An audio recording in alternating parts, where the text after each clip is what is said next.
Les titres principaux, le Premier ministre Abiy Ahmed a exhorté les Éthiopiens à jouer un rôle central pour repousser et inverser le récit déformé. Le prof Brahanu Zaudi a dit que les Éthiopiens ne veulent pas une deuxième édition du TPLF.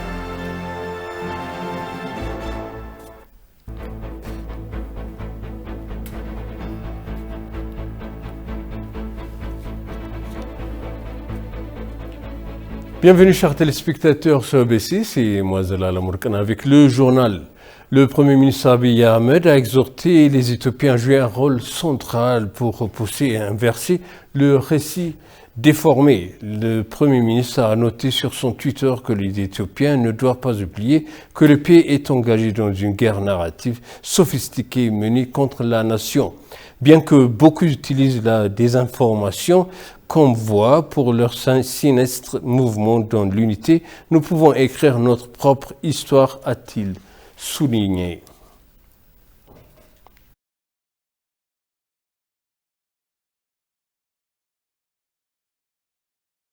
Parfois, lorsque l'histoire se répète, elle offre des opportunités pour l'amélioration d'un développement donné. Mais quand il s'agit du cauchemar du TPLF de reprendre le pouvoir en Éthiopie en appliquant le même style, ce serait désastreux et auto-infligant. Le professeur émérite d'histoire à l'université d'Addis Abeba, Brahanu Zaudi, a déclaré que les Éthiopiens ne voulaient pas d'une deuxième édition du Front populaire de libération du Tigray TPLF. De nombreux universitaires de l'université d'Addis Abeba ont été des opposants critiques contre les pouvoirs ethniques et fascistes du TPLF. Réfléchissons au parti pris des médias et à l'analogie erronée faite entre l'Éthiopie de 1991 et de l'Éthiopie d'aujourd'hui. Sur news24.com, le professeur émérite de l'université d'Addis Abeba, Brahanu Zaudi, a déclaré que les Éthiopiens ne voulaient pas une deuxième édition du Front de libération du peuple de Tigray. Le professeur Brahanu a indiqué que, quelle que soit la manière dont vous l'envisagez, la situation dans laquelle se trouve actuelle, l'Éthiopie est tragique à bien des égards.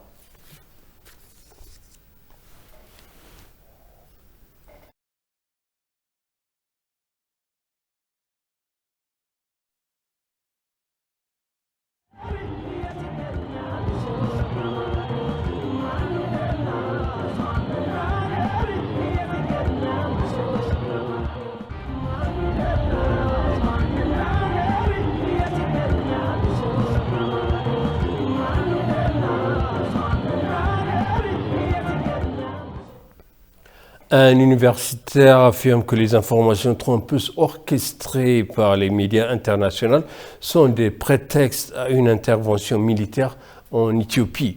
Conférencière de l'université d'Addis Abeba, école de journalisme, Samson Mekonnen a souligné que les médias étrangers n'avaient pas appliqué les principes du journalisme. Récemment, les soi-disant médias internationaux ont diffusé de fausses nouvelles et des informations multilatérales sur l'Éthiopie jusqu'à ce que cela ressemble à la machine de propagande du junte TPLF. S'adressant à la plateforme franche de l'Afrique, le président Kenya Uhuru Kenyatta a déclaré qu'il regardait en tête les médias occidentaux pour leurs informations trompeuses sur le continent.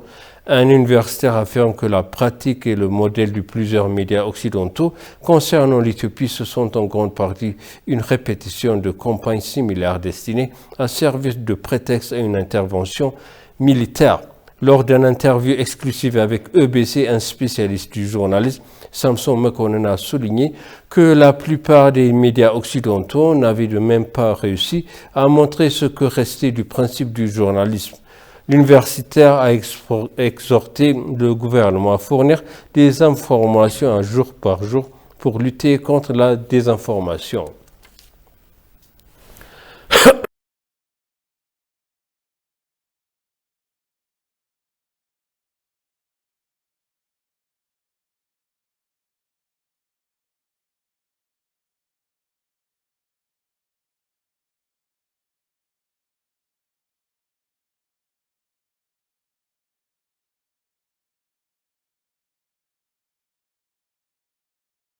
L'expert et auteur américain en promotion de la démocratie David Steinman a une connaissance approfondie de l'Éthiopie grâce à son service en tant que conseiller étranger principal du mouvement démocratique éthiopien pendant 27 ans jusqu'à sa victoire en 2018. Il dit que le groupe terroriste TPLF est une menace existentielle pour l'Éthiopie et que les jeunes générations ne devraient en aucun cas le soutenir.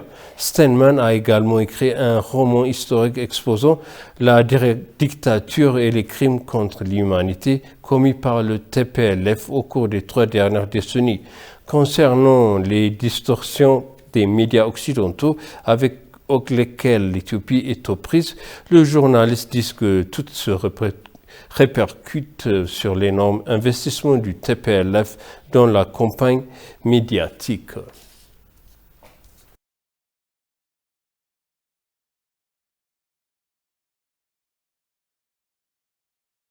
Deux explosions ont secoué la capitale Uganda, Kampala, tôt mardi, tuant au moins 3 civils, dont quelques polices a décrit comme une attaque coordonnée par des extrémistes. 3 kamikazes sont également morts dans les explosions, a indiqué la police. Les explosions se semaient à la Kaok de Kampala alors que les habitants terrifiés ont fui le centre-ville. ISIS a revendiqué la responsabilité des explosions dans un communiqué diffusé sur la chaîne Telegram. Parallèlement, l'Éthiopie, selon un communiqué du ministère des Affaires étrangères, a appris avec consternation la mort et les blessures des civils et des policiers le 16 novembre 2021 du double attentat terroriste à Kampala. L'Éthiopie a ajouté le communiqué condamne ces attaques lâches dans des termes les plus forts, tout en exprimant sa solidarité avec le peuple et le gouvernement de la République d'Ouganda. La déclaration a finalement exprimé ses plus sincères condoléances au peuple et au gouvernement de l'Ouganda, ainsi qu'aux familles endeuillées.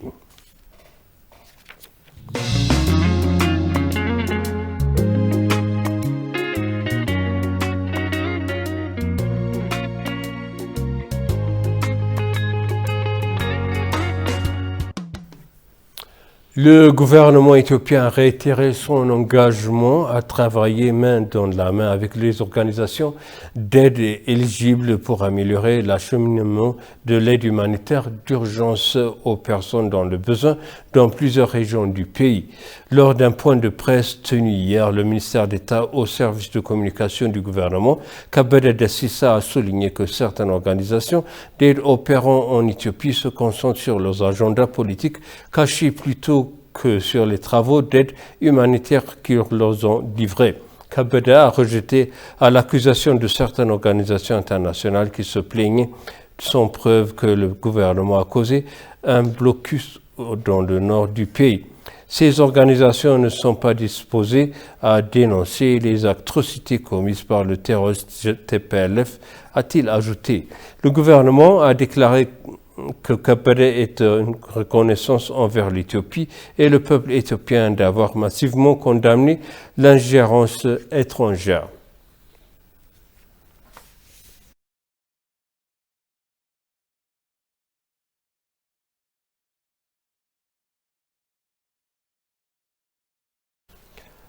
Et pour conclure le journal, les États-Unis d'Amérique utilisent également les crises humanitaires comme prétexte pour envers les pays dont le seul intérêt est leur politique d'approvisionnement des nations qui ne succombent pas à son approche tordue.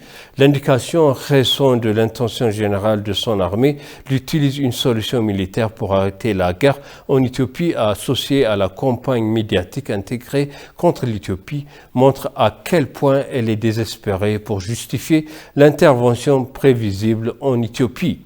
Lorsque les États-Unis envahissent l'Irak, le président de l'époque, George W. Bush, avait ceci à dire pour convaincre le monde que le gouvernement irakien de l'époque était une menace. Des années après l'invasion, Bush a avoué sa terrible erreur en Irak en se débattant avec ces mots.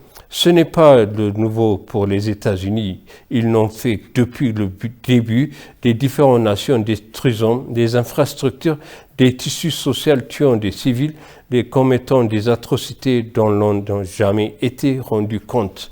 La Libye, la Syrie, l'Afghanistan, la Serbie, l'Irak et d'autres victimes avaient ces manifestations de la politique américaine visant à détruire les nations sous le couvert de préoccupations humanitaires et de démocratie et de terrorisme.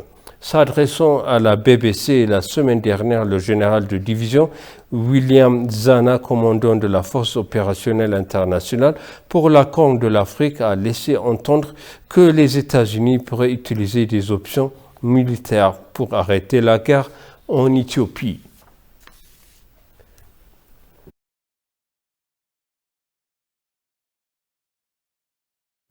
Et maintenant, je vous rappelle les titres principaux. Le Premier ministre Abiy Ahmed a exhorté les Éthiopiens à jouer un rôle central pour repousser et inverser le récit déformé.